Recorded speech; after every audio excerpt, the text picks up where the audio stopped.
Dear students, आता काही आपण थोडी पुढची थिअरी पाहूया. पुढची थिअरी म्हणजे याच्यामध्ये आपण मेनली सबसेटचा पॉईंट पाहणार आहोत. सबसेट म्हणजे समजा मी एक पहिलं डेफिनेशन लिहितो, तुम्हाला त्याचं स्टेटमेंटचं मीनिंग कळते का पहा. Set P is said to be subset of set Q if each element of set P is in set Q. इंग्रजी थोडी भारी असते आपली. Set P set to be subset of set Q. P हा क्यूचा सबसेट होईल किंवा जर each element of set P चे प्रत्येक element is in set Q. Set P चे जेव्हा सगळे इलेमेंट सेट क्यू मध्ये असेल तर मी सेट पी ला सेट क्यूचा सबसेट म्हणेन. P subset of Q. हा सिम्बॉल कशाचा आहे? सबसेटचा. Are you ready? कन्सेप्च्युअली पूर्ण क्लिअर करण्यासाठी आपण त्याला एक्झाम्पलद्वारे पाहूया. समजा इथे सेट क्यू आहे आणि त्याचे एलिमेंट घेतोय मी A B C D E. Point clear होत आहे? Here is set P. Okay, and its elements are B C E. Okay, statement आहे set P set to be subset of set Q if each element of set P चा each element म्हणजे B C E is in set Q. हा B Q मध्ये आहे, C आहे, E आहे, म्हणजे P हा कोण झाला? क्यूचा सबसेट झाला. Are you getting? That is this B is belongs to Q, this C is belongs to Q and this E also belongs to Q. P चा प्रत्येक एलिमेंट Q मध्ये आहे म्हणून P ला Q चा सबसेट म्हणायचं. एक मी एक्झाम्पल द्वारे घेऊ. अजून एक मी समजा इथं सेट ए लिहिलं, त्याचे एलिमेंट लिहित आहे 1 2 3 4. I am taking set B whose element is 1, set C whose element is 2 3, set D whose element is 3 4 5, set E whose element is 1 3 4, set F whose element is 0 1 2 3, and last one set D 1 2 4 3. Okay, subset relation पाहूया. सगळ्यात पहिल्यांदा बी चा element कोण आहे? 1. 1 ए मध्ये आहे का? हो आहे. Can I write then B subset of A. Point clear? After that C चा एलिमेंट 2 आहे का याच्यात? हो आहे. 3 हो आहे. Can I say that C subset of set A. Okay, D चे एलिमेंट 3 4 5. 3 आहे, 4 आहे, 5 आहे, नाही. So D is not a subset of set A. Are you getting? Clear होतंय का? ओके, कारण की ईच इलेमेंट म्हटलं, ईच म्हणजे प्रत्येक जण तो असायलाच पाहिजे. E set 1 3 4. 1 आहे, 3 आहे, 4 आहे. Then I am saying that E is subset of set A. Clear होतंय? Are you getting? Okay, after that F. बोला, एफ बद्दल काय म्हणत आहे तुमचं? एफ हा ए चा सबसेट आहे का नाही? आहे का नाही? 0 आहे, नाही. एकही जर नसेल तर सबसेट होणार नाही. Now can we say that D is subset of A? 1 2 3 4. 1 है, 2 है, 3 है, 4 है. D is subset of A. सगळे एलिमेंट आहेत ना, म्हणजे हे दोन्ही सेटचे एलिमेंट सेम आहेत, इक्वल सेट्स आहेत. हा कॉन्सेप्ट बनते equal sets are subset of each other. Equal sets are subset of each other. तेवढं डीप नाही आपल्याला, पॉईंट क्लिअर होते. समजा एका सेटचे सगळे एलिमेंट दुसऱ्या सेटमध्ये असेल तर तो सेट त्या दुसऱ्या सेटचा सबसेट आहे. Are you getting? आता याच्यामध्ये मला सांगा, हा ई या डीचा सबसेट होईल का?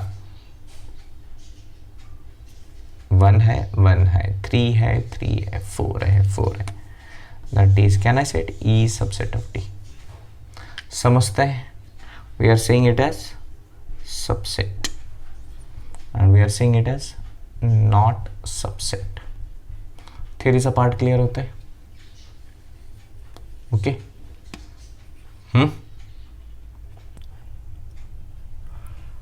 आता थोडी पुढची थिअरी पाहूया. सबसेटचा कन्सेप्ट क्लिअर आहे. तर सबसेटचा कन्सेप्ट झाल्यानंतर मला तुम्हाला सांगायचे 2 कन्सेप्ट. एक आहे युनियनचं आणि एक आहे इंटरसेक्शन. युनियनसाठी कोड वर्ड आहे ऑल एलिमेंट. ओके. आणि इंटरसेक्शनसाठी आहे कॉमन एलिमेंट. ओके. समजा एक सेट दिला ए, element R 10 15 17 19. Okay.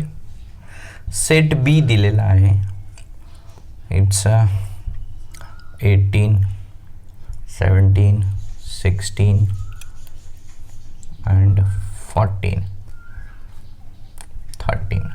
Okay. Clear आहे? त्याच्यावरून आपण युनियनचं कन्सेप्ट बघू. युनियनला यू ने डिनोट करतात. It's a union. यूनियन मतलब ऑल एलिमेंट.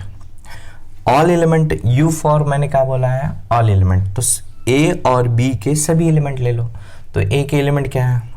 10 15 17 19 18 17 16 14 13. आ गया? समझ में आ गया? क्लियर है? इसके और इसके पूरे एलिमेंट. रुको, मैंने एक गलती की है. क्या गलती की है? जब कभी भी सेट फॉर्म होता है तो मैंने आप लोगों को एक इम्पॉर्टंट पॉइंट बोला था. काय म्हटलं होतं? सेटमध्ये एकाची एकदाच एंट्री असते. इथं 17 आहे, इथं 17 आहे, तर हे घेता येणार नाही. अजून कोणी कॉमन आहे का? नाही ना? नाही. तर ह्या दोघांमध्ये एंट्री होणार नाही. हा 14 आहे, इथं 14 आहे. समजलं? म्हणजेच माझा ए युनियन बी मध्ये ॲक्च्युअलमध्ये काय होईल? 10 15 17 19 18 16 14 13. Are you getting? क्लिअर आहे? ओके. नेक्स्ट म्हणलं आपण काय म्हणलं? इंटरसेक्शन. उसको उल्टा यू लिखते हैं. दिस इज फॉर इंटरसेक्शन. इंटरसेक्शन मतलब कॉमन. तो ए और बी में कॉमन कौन है? 17 17. और कोई कॉमन है क्या? नहीं है, तो इसको लिख दे. क्लियर है? समझते? यूनियन आणि इंटरसेक्शन. एक एग्जांपल लेते हैं और एक let there is a P set whose elements are 7 9 11 12 13. Let's set Q is there 9 10 11 12. Okay. Right है? तो आप बोलिए P यूनियन Q. यूनियन मतलब ऑल एलिमेंट. तो पहले ये लिख लेते हैं सभी P के 7 9 11 12 13. ओके. अब ये 9 लिखो क्या? नहीं, 9 ऑलरेडी है. 10 लिखो क्या? हाँ लिखो. 11 लिखो क्या? चलता नहीं, ऑलरेडी है. 12 लिखो क्या? नहीं, ऑलरेडी है. This is union. Are you getting? Next is P intersection Q. P intersection Q म्हणजे काय? इंटरसेक्शन मतलब कॉमन. तो P और Q में कॉमन कौन है? कोई दिख रहा है क्या? है ना? ये 9 9 कॉमन है, 11 11 कॉमन है, 12 12 कॉमन है. तो इसके एलिमेंट हो गया 9 11 12. R you getting? यहाँ तक क्लियर है? यूनियन और इंटरसेक्शन. यूनियन मतलब ऑल, यूनियन बनाना. इंटरसेक्शन मतलब कॉमन. क्लियर है? अब इसके ऊपर से मैं एक फॉर्मूला बना रहा हूं, डिस्कवरी. देखो या पी सेट मध्ये टोटल एलिमेंट किती आहेत मोजा बरं. 1 2 3 4 5 6. बरोबर. In the set Q, the number of elements are 1, 2, 3, 4. Can I write n for number of elements? 4. Union 1, 2, 3, 4, 5, 6. N of P union Q. Number of elements are 6. What about intersection? How many elements? 3. Are you getting? The sum of these two is 9. Sum of these two is 9. मतलब n of p plus n of q का addition और n of p union q और intersection का addition same होता है. Clear? और एक cross यहाँ पे चेक कर लेता है. क्या हम इत्तेफाक से आ गया होगा, कोइन्सिडन्स झाला असेल तर इथे ए मध्ये किती मॅटर 1 2 3 4 तर मी लिहू इथे n of a is 4. B मध्ये किती आहेत 1 2 3 4 5. n of B is 5. यहाँ पर भी 9 आ गया. ऐसा कोई ज़रूरी नहीं कि 9 ही है एडिशन. 1 2 3 यहाँ union 1 2 3 4 5 6 7 8. n of a union b is equals to किती 8. आणि इथे किती आहे इंटरसेक्शन 8 + 1 9 5 + 4 9. ॲडिशन प्रत्येक वेळेस 9 यावं असं काय नाही. इथं कोइन्सिडन्स झालं, इथेही 9 9 कमी जास्त होऊ शकते. म्हणजे इथे पण ए सेटच्या एलिमेंट आणि बी सेटच्या एलिमेंटचं ॲडिशन आणि युनियन सेटच्या एलिमेंट आणि इंटरसेक्शन सेटच्या एलिमेंटचं ॲडिशन हे काय असतं, सेम असतं. क्लिअर आहे? इथपर्यंत समजतंय? या कॉन्सेप्टवर आपल्या 2 एक्सरसाइज होणार आहेत. सबसेटवर एक आणि एक याच्यावर.